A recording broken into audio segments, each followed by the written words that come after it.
Hi, this is Chris Bilbao with Bilbao Board Games, and in this video, I'm going to walk you through the instructions of April 14th, 1865. So let's take a look. So here's our game board, here's our instructions. I'm going to start over here in the top left-hand corner. So in order to play the game, you're going to need your map or your game board, right? Something to write with, and a six-sided die. Let's look at the overview. So April 14th, 1865 is the true and tragic date that President Lincoln had died. He was actually murdered by an actor, John Wilkes Booth.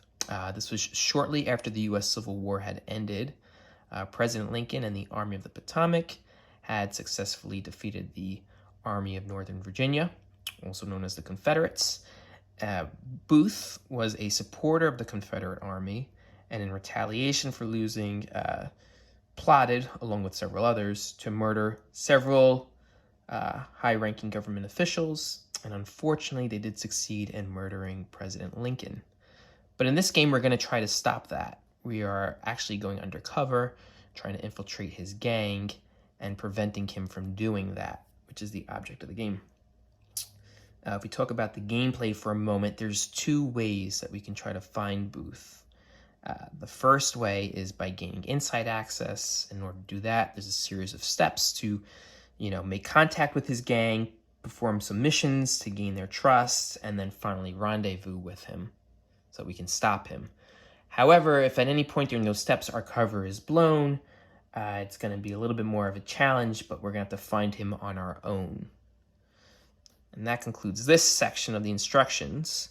Let's talk about the rules, and here is the rules on moving. Before we do that, let's take a look at the game board. So it's called the map. It's referred to as the map, and that's because, as you can see, there's buildings on here, and each of these buildings represents spaces. Each building also has a unique number and a street assigned to it. So if we look at the rules, right, the first one explains that each building is a space on the map, and you begin the game on building number 1. In order to move, you have to roll the die, and whatever that value is, you have to move that many number of spaces. So if we rolled a 5, we're going to 5 buildings. Now, you can only move to buildings that are adjacent or directly across from the building you're currently on. Okay? Good way to determine that, if there's any confusion, is if the number has to be within 2 digits of where you currently are. So, for example, let's say we're at building number 9, right? We can move to 11.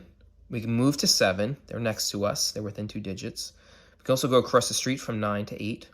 But what you can't do is go from 9 to 6, right? That's actually diagonally away from them.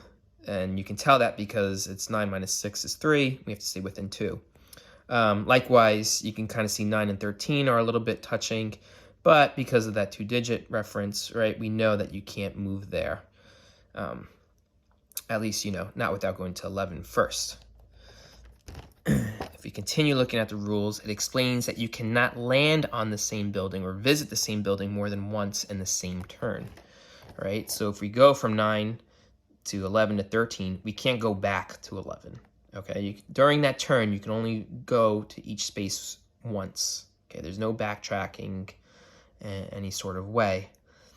Likewise, right, I know how I mentioned that there are streets. During your turn, you can't cross the same street more than once. So if you were to go from 9 to 8, that's allowed. But what you can't do is go from 8 to 7 because they're all on 8th Street, okay? You could do in your next turn. You could even cross different streets during the same turn, but you cannot go from 9 to 8 to 7 because you're crossing that 8th Street more than once.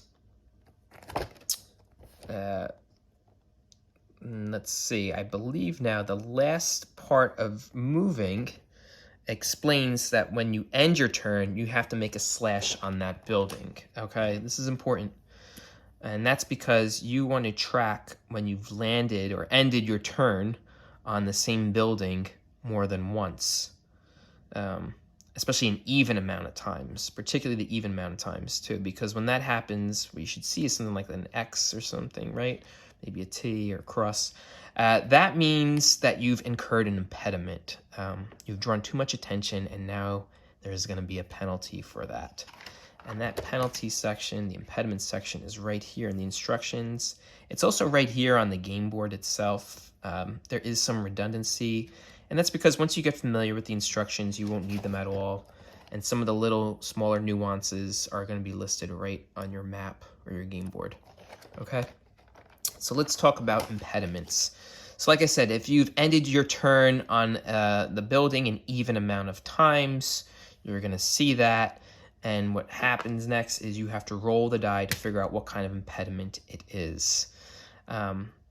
Rolling a 1 to 4 means that an hour has elapsed. So if you recall, we're trying to stop Booth before time runs out. So when you elapse an hour, you're going to indicate it here. You start with 4 o'clock and move your way up. So it's later in the evening. We're going to see how that comes into effect later in the game. But that's 1 to 4. That's the most common impediment. If you were to roll a 5, it means the police have apprehended you. And you're only released and allowed to roll again after you roll a 1 or a 6.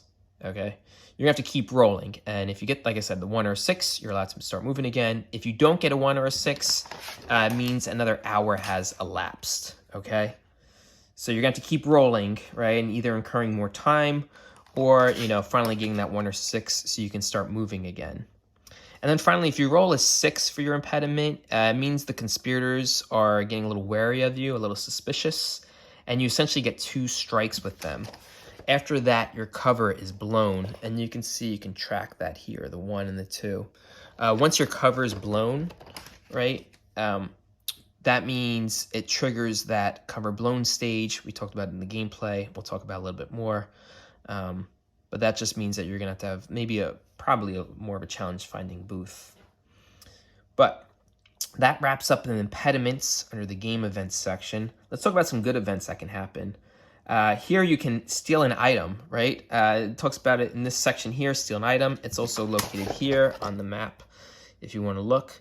In order to steal an item, first you have to roll a 1, 2, or 3 during your turn.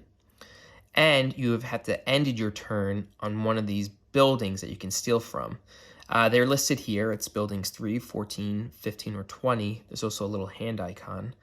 But when that happens, right, you get to take an item.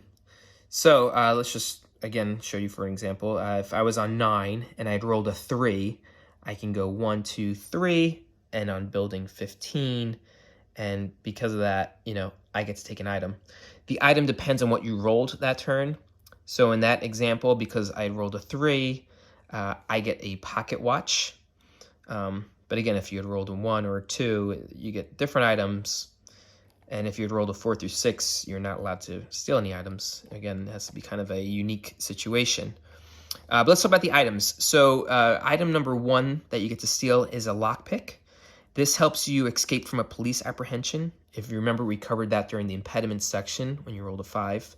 So if you do get stopped by the police, you can use your lockpick and immediately be released.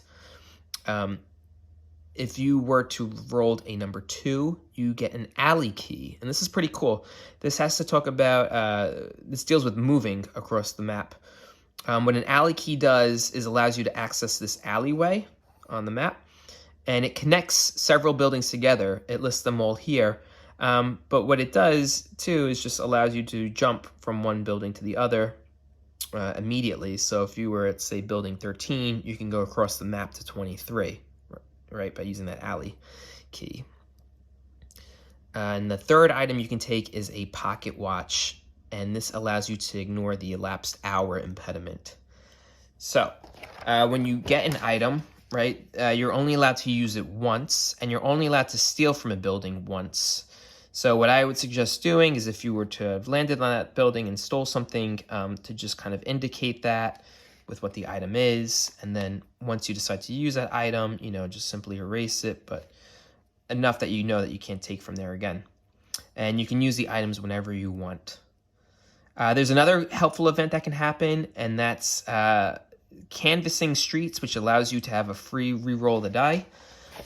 Again, that's over here or over here on the map. And what that means is when you've ended your turn on every building on a given street, you get a reroll. So for example, F Street is small. There's only 4 buildings on there. So eventually, as you're playing, if you were to end your turn on all these different 4 buildings, you get to check that off. And you get to earn a free reroll. And you can use that at any point you want to, whether it's moving or rerolling the impediment die or trying to escape from police or trying to stop booth. You get to use it however and whenever you want. But again, only once, and then you're done. But you're allowed to get 4 of those rerolls. And that covers up all the game events section. Now let's look at finding Booth, right? That's kind of the object of the game, is to find him and then stop him. So like we discussed in the gameplay, there's 2 ways that we can find him, and that's either the undercover way, which is the default way. We're going to have to go through several steps to do that. Otherwise, if our cover's blown, we're going to have to find him a different way. But let's talk about the undercover way. So in order to do that, we have to follow steps 1, 2, and 3. The first step to do that is to make contact at a safe house with somebody from Booth's gang, right? If you recall, we're going to start the game at building number 1, right? And for step 1, we need to end our turn on one of the 3 safe houses, whether, it's 7, 17, or 23. The little twist to this stage is we are not allowed to go on any of the odd number buildings on the outside here. It's only this inside block. It's the only time you're allowed, not allowed to land on these outside buildings. It's step 1. So you're going to roll the die, right? And hopefully get maybe, say, a 3, because we're going to start at 1. You go 1, 2, 3, and end on the saloon there. Otherwise, you have to keep rolling until you get one of those buildings. And once that happens, we get to move on to step 2, which is infiltrating the conspirators. In order to do that, we have to do some missions for them to earn their trust. So there's 2 lists here. They're both labeled 1 to 6. There's one on the left and one on the right. For the first part of the mission, you're going to, the first part of the step, you're going to roll the die. And depending on what you roll, it's going to tell you which mission you need to do from this left-hand side. So I rolled a 3. So my mission is to distract the police. Once I complete that mission, I roll the die again, right? Now I got a 6. Now I look on this right-hand side. There's mission number 6, destroy evidence. I'm going to have to try to complete that mission. Now, mind you, as you're performing these different steps, you're going across the board. You're indicating where your turn ended, right? You might be getting some impediments. Hopefully, you may be stealing an item or, trying to canvas enough streets to earn your rerolls. But that's the whole process, right? And then once step 2 is done, step 3 is where you get to rendezvous with Booth. So the gang tells you where you can find him. And he's going to be in one of 3 locations, and it depends on how much time has elapsed. Later in the evening it gets, the closer he's going to be at the theater. In this case, right, we scratched out 2 hours. We're at the 6 o'clock hour. So it says 6 or 7. He's going to be at the saloon, which is building number 7. So we'd have to keep rolling until our turn ends on building number 7. Once that happens, we move on to the final step, which is step 4, where we stop Booth. But let's pause there because I want to reiterate, if at any point during these 3 steps, your cover is blown, meaning you've rolled the impediment die and got 2 6s, at that point, you stop performing these steps 1 to 3, and you have to find Booth. And in order to do that, you have to first roll a 1. Okay, so you're going to keep rolling until you get a 1. Once you get that 1, you have to keep rolling until you get a 2. Right, and as you're going, again, you're checking off where your turn's ending, probably gaining some impediments. But yeah, then, you're going to keep going until you get a 3, and so on until you get a 6. Now, it doesn't have to be all in the same, back to back to back. You don't have to get a 1, 2, 3, 4, 5, 6. That's nearly impossible. What's going to most likely happen is, you're going to get a 1, and then several rolls before you get a 2, and then several rolls until you get a 3, and so on until you finally get to a 6, in which case you go back to step 4, right? Either way, whether you're stopping Booth on your, finding Booth, on your own or with the assistance of his gang, step 4 is the final step. It applies to both of them. This is where you stop Booth. And in order to stop Booth, you need to roll a successful number. And that number is within a range that depends on what hour you're at. Again, as the evening gets later, that range gets smaller, meaning it's going to be more difficult to roll a successful number. So again, in this example, let's say we were at the 6 o'clock hour, we'd have to roll 4 through a 6. So a 4, 5, or 6 in order to successfully stop him. If we had to roll a 1, 2, or 3, we would lose. Okay, so you can see why it's important to, one thing, to try to get to booth as quickly as possible, right? Because if it was, say, 8 or 9 o'clock, you'd have to roll a 5 or a 6 in order to stop him. Otherwise, if it was earlier, right, 4 or 5 o'clock, it has to be a 3, 4, 5, or 6. Much better odds. So it's one thing to move quickly. It's another thing, too, to try to get those re-rolls by canvassing the streets and saving them for this moment. Because there are two ways to lose the game, right? Either time is going to run out, or when you finally try to stop booth, you're going to roll an unsuccessful die. And that's it. That's how you'd win, and that's how you'd lose. And that's it. It's a pretty fun game. Thank you for listening and for expressing your interest, and I hope you enjoy.